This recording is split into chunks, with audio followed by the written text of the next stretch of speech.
안녕하세요. 저는 강북구 정신건강복지센터 정신과 전문의 오상훈입니다. 오늘 제가 말씀드릴 내용은 코로나19 확진 후에 어떻게 하면 마음을 다스릴 수 있을지 그 부분에 대해서 말씀드리도록 하겠습니다. 코로나19 확진 후에 심리적 스트레스를 많이 받게 됩니다. 심리적 스트레스가 되는 요인들은 여기 그림에 보이는 것들인데요. 첫 번째로는 코로나의 감염에 대한 공포를 우리는 느끼게 되고, 또한 이제 코로나 임상 증상으로 인해서 예를 들면 열이라든지 인후통, 기침, 호흡곤란 등으로 인해서 어떤 스트레스를 받게 됩니다. 또한 이제 부적절한 정보로 인해서 어떤 비난하는 뉴스라든지 부정적인 뉴스로 인해서 스트레스를 받을 수도 있고요. 내가 또 다른 사람에게 바이러스를 전파했다는 어떤 두려움, 죄책감 같은 것들이 심리적 스트레스로도 작용할 수 있습니다.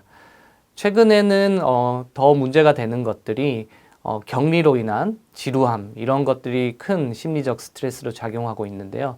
이런 부분들에 대해서 뒤에서 조금 더 자세히 말씀드리겠습니다.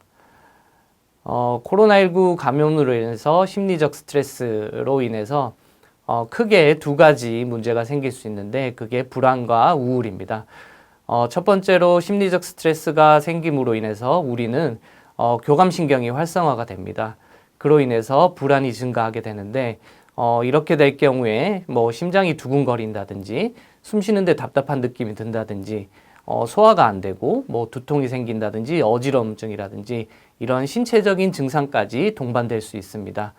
또한 우리가 격리가 되고 코로나에 걸렸다는 그런 마음 때문에 억울하기도 하고, 그리고 죄책감 같은 것도 생길 수 있음으로써 고립감과 무기력의 문제가 생길 수 있고, 사회적으로 단절되면서 대인관계 문제까지 생길 수 있죠.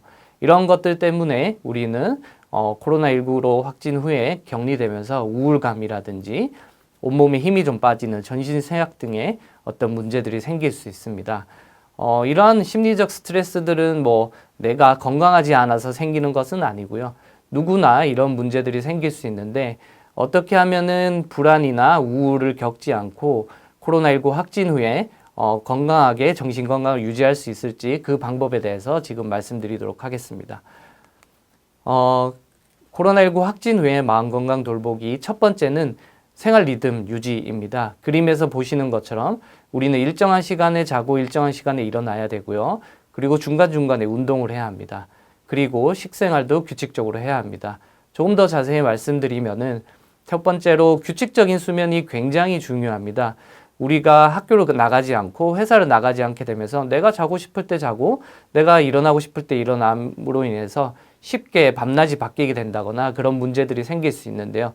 그렇게 되면은 우리가 그동안 유지해오던 생체 리듬이 깨지게 되고, 그로 인해서 불안이나 우울에 취약해질 수가 있습니다.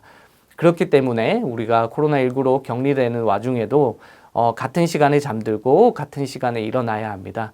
수면 시간은 7시간에서 8시간이 적절한 것으로 알려져 있습니다.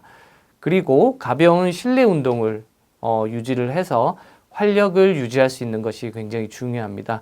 그동안은 우리가 일상생활 하면서 밖에 나가서 걷기도 하고 산책도 하고 운동도 하기도 했는데요. 격리되면서 이러한 근육을 움직이지 않고 햇볕을 보지 않고 실내에만 있게 되면은 전신쇠약 같은 문제가 생길 수 있는데, 이러한 것들을 막기 위해서 가벼운 실내 운동이 중요하다고 할 수 있겠습니다. 또한 정해진 시간에 식사를 하고 영양소를 골고루 섭취해야 건강한 뇌 기능이 유지될 수가 있습니다. 마음건강 돌보기 두 번째는 소통입니다. 우리가 격리되어 있으면서 혼자서 외롭게 지내게 된다면은 아까 말씀드렸던 것처럼 격리로 인한 우울 등이 생길 수 있기 때문에 주위 사람들과 소통하는 것이 중요합니다. 당연히 이제 격리되어 있기 때문에 화상전화라든지 SNS 등을 이용해서 비대면으로 소통을 해야 되겠죠.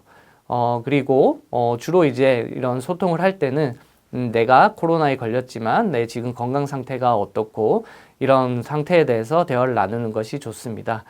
또한 이제 소통의 주체가 되는 부분에 있어서 익명의 게시판이라든지 그런 것들보다는 가족과 친구, 동료 등 진심으로 마음을 주고받을 수 있는 사람들과 소통을 유지하는 것이 필요하겠습니다. 마지막으로 이제 안정화 기법 두 가지를 설명드릴 텐데요. 그 첫 번째가 복식 호흡입니다. 그림에서 보시는 것처럼 숨을 들이쉬고 그 숨이 폐를 넘어서서 우리 배까지 내려갈 수 있도록 그렇게 생각을 하면서 깊이 숨을 들이쉬고 아랫배가 풍선처럼 부풀어 오르게 하고 그리고 배가 꺼지게 하면서 숨을 내쉬는 것입니다. 이것이 복식호흡인데요. 이때 숨을 쉴 때는 코로 숨을 쉬도록 그렇게 해야 합니다. 이러한 복식호흡이 어떤 거에 도움이 되냐면 아까 전에 말씀드렸던 것처럼 심리적인 스트레스를 받으면 교감신경이 활성화가 된다고 말씀드렸는데요. 그로 인해서 신체적인 문제들이 생길 수 있다고 말씀드렸죠. 그래서 이러한 교감신경 활동을 완화시키는데 복식호흡이 도움이 되고 결국에는 긴장이 이완되고 마음의 안정을 유지할 수 있습니다. 그로 인해서 결국 불안과 부정적인 사고를 감소시킬 수 있습니다. 안정화 기법 두 번째는 나비포옹법입니다. 그림에서 보시는 것처럼 우리가 갑자기 긴장되는 거나 아니면은 가슴이 두근거리거나 괴로운 생각이 들 때 그것이 빨리 지나가게끔 자신의 몸을 좌우로 두드려가면서 셀프 토닥토닥 하면서 스스로를 안심시켜주는 방법이 바로 나비포옹법입니다. 그림에서 보시는 것처럼 양손을 나비 모양으로 교차를 하고 가슴 위에 올려놓습니다. 그리고 눈을 살며시 감고 호흡을 천천히 깊게 하게 됩니다. 그리고 손을 번갈아 가면서 이렇게 서로 토닥토닥 하면서 다독이게 되는 거죠. 이런 나비포옹을 통해서 스스로를 안심시켜주는 방법은 우리가 불안할 때나 두려움이 느껴질 때 이런 것들을 반복하면 도움이 됩니다. 이상 여기까지 제가 말씀드렸는데요. 코로나19 확진 후에 두려운 마음이 크시겠지만 오늘 제가 말씀드린 부분을 마음에 새겨서 그런 마음건강 돌보기를 통해서 슬기로운 격리 생활을 할 수 있는데 도움이 될 수 있기를 바랍니다. 이상 여기까지 말씀드리겠습니다.